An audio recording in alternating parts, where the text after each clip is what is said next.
Hey guys, welcome to episode 3 of my first season of the Viewer Save. This is actually going to be the final installment of season 1. The next one will actually be the beginning of season 2.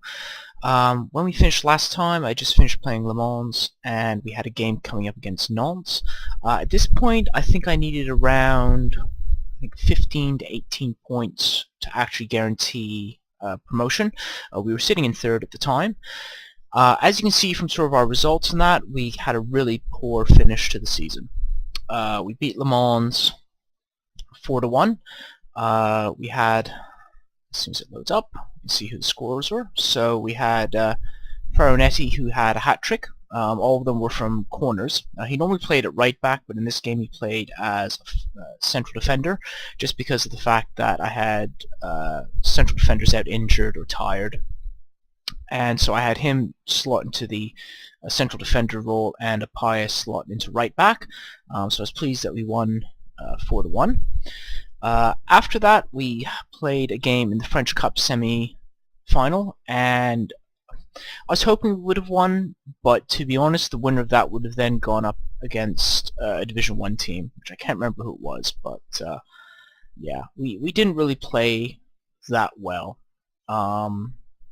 Scoring an own goal within the first minute, which is something I'm a little bit frustrated with. The game FM12 seems to have a ton of own goals, so letting and then dropping behind to 2-0 within the first 28 minutes made it very difficult then to come back. We didn't really play that well.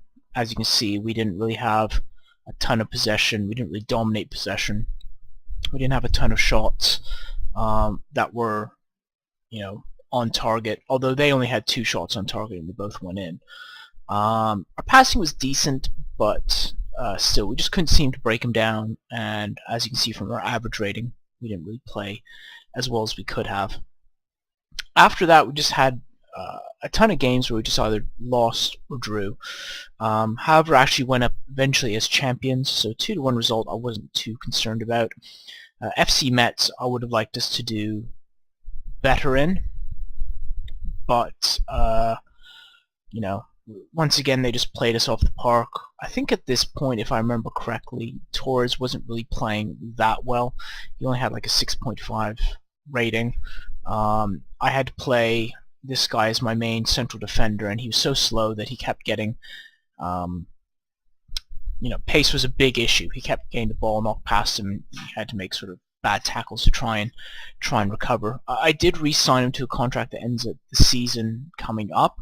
That's only for the fact that he's got a good personality and he's a good tutor. So coming into this off season, I knew that there were changes I had to make, and it could be that the team was getting tired as well. Morale wasn't that high.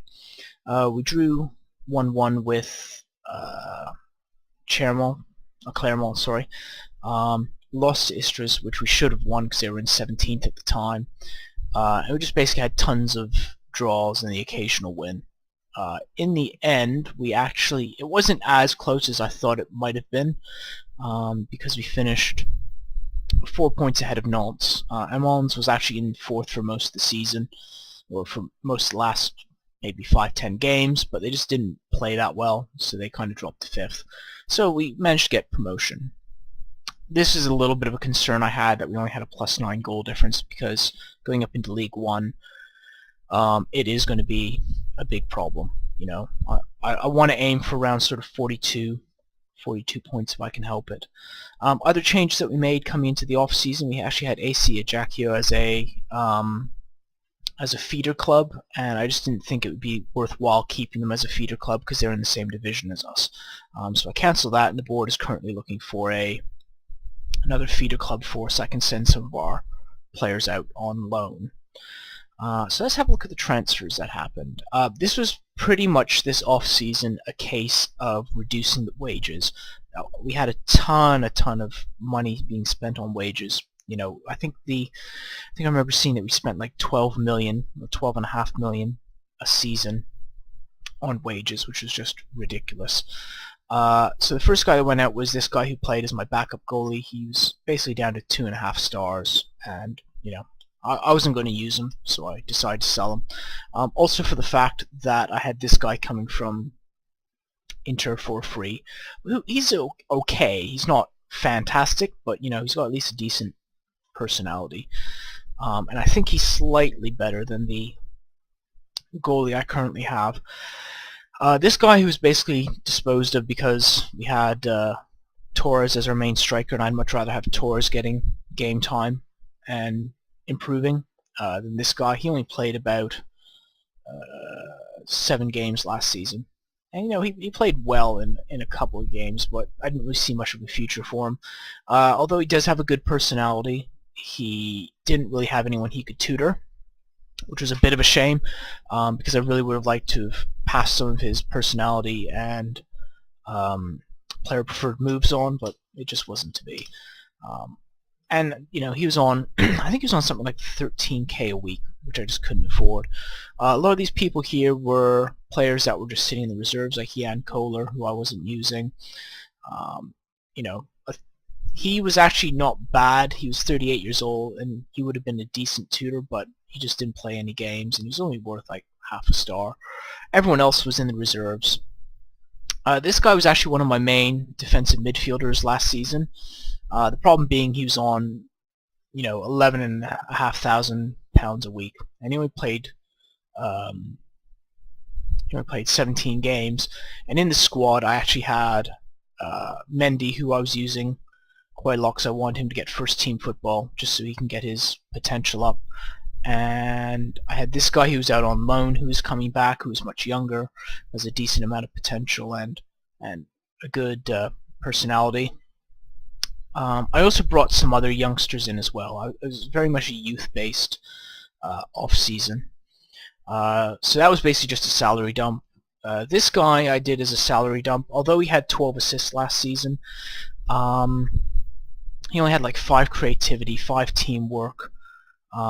He's on, I think, 33,500 a week or something along those lines, which was by far the most expensive player I had. And you know, with the amount of wingers I have on the team, it was just not an option. I just couldn't afford to keep him. I was hemorrhaging money left, right, and center. This guy was kind of like a wheel and deal. I got the guy on a free from Lillstrom, and I sold him for 1.2 million after playing 11 games. And he was average for his 6.59. And once again, he's playing as a defensive midfielder, and I had other people coming in. This guy just sat in my reserves for most of last season while he was out on loan. So to be able to get 1.3 million for him was more than worth it. Once again, as you can see, he's poor work rate, poor teamwork, not very good composure, poor finishing. Didn't really have much of a future at the club that I could see. So after I got rid of all that, I made about 5.75 million, and I dumped a lot of wages. I think I went from about 300k per week down to, I think we're sitting at about 233k a week at the moment. I wasn't actually going to buy another goalie, but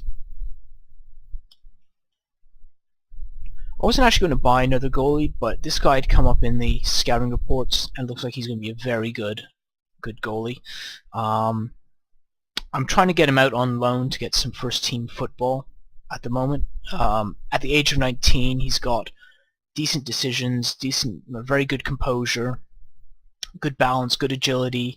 Positioning could do with a little bit of work, but still, that's something that would come later. Average handling, kicking, good reflexes. So I can see that he's going to turn out to possibly be a good goalie. I always like having a strong goalie with good potential at the start of the game. They always seem to be Danish as well. So one other thing I really needed to work on was my midfield. I didn't really have any pure midfielders coming into the season, and I tried to fix it during the season, but it was very difficult. I mean, the midfielders that I had was this guy who has a good amount of potential, who looks pretty good, and I had this guy who I bought who was 30. The problem being is they're not going to play every single game, so I had to address that somehow. This guy got on a free after he was released from Southampton, and although he's quite young, he does have good creativity and great flair. And I think with this, I'm basically going to rotate him in. He's going to be like my 60th minute substitution or start every so often. looking at maybe 10-15 games a season to start off with, just to get him some first team football. And also he's on 80 quid a week, which isn't terrible. After that, I got a lot of these other people were players who were released from their other clubs. Once again, this guy's very much a work in progress. He was released from Leverkusen, and he looks like he's going to have decent potential. So I think with some, once again, he's going to be sort of like a maybe a 60th minute replacement if I need to, aiming for around 10 to 15 games a season if I can help it. Maybe just as cover. You know, if I can get him out on loan, that might be handy. I might keep matching the under-19s for a while, depending on how it turns out. This guy, once again, to my under-19s. I'm kind of okay for attacking midfielder lefts, so I'm going to get him some playing time in there for a season. And if I can send him out on, loan, then that might be an option. It really depends on who comes up as my feeder club. This guy I got on a free after he was released from Inter. He actually is going to be coming into some games. He's got some decent skills and I think some first team football, but 10-15 matches a season would be helpful. And he's already got a decent personality, so that's something that's going to be good to see how he progresses. This guy I told you about I'd already got from, arranged for him to come from Inter. And this guy I managed to pick up on a free, amazingly. From reading online, most people say I have to pay about $5.5 million for him. I really needed someone who would come in and replace this guy going out. So basically, I think I'm still paying him like $6.5K a week till the end of his current contract. But this guy looks like he's going to be an absolute beast on the right side of my midfield. He's got amazing physical stats, decent, all-round stats, good determination, and he's only 23. So I could see him being as one of my starting attacking midfielder rights. And like I said, I haven't really made any big splashes. I was pleased to get this guy for nothing, just for the fact that, from everywhere I've read, he's supposed to be a really good player and doesn't really want to leave Atalanta. A lot of youngsters have come in, a lot of wages have gone out. The squad itself has very good potential to be good players. This guy I'm trying to sell because I don't really have a spot for him, and he's average at best, and if I can get 1.1 million for him, that'd be great. Reserve squad, still a bit full of players that I don't really need. This guy wouldn't mind loaning out, but most of the other ones I'd have absolutely no issue to get rid of, especially this guy who's on 15.25K a week. He's just declining at such a quick rate. I can't ever see playing him as a defender, and he was out for a long time as well. He was out for, I think it was like maybe 15 months, 12 months, so he's out for a whole year, and especially at the age of 30, it's difficult to get back from that. I haven't quite started the season yet. I might do a little bit of wheeling and dealing, but I don't really have a ton of room in wages in that.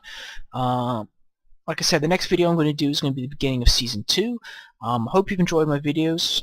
You can check me out on my YouTube channel, which is Istanbul NL Gaming. You can also check out my Twitch channel, which is twitch.tv/Istanbul_NL. The link is normally in the description below. Thank you for watching. Please come join us on the Twitch channel. Like I said, this is a save that I like to do with my viewers and take suggestions from them on what to do. And also on my normal YouTube site, which I'll put in the links below, I have a tactics and training set of videos, which a lot of people found useful, but I'd be interested in getting feedback from that as well. Thank you for watching, and I will catch you later.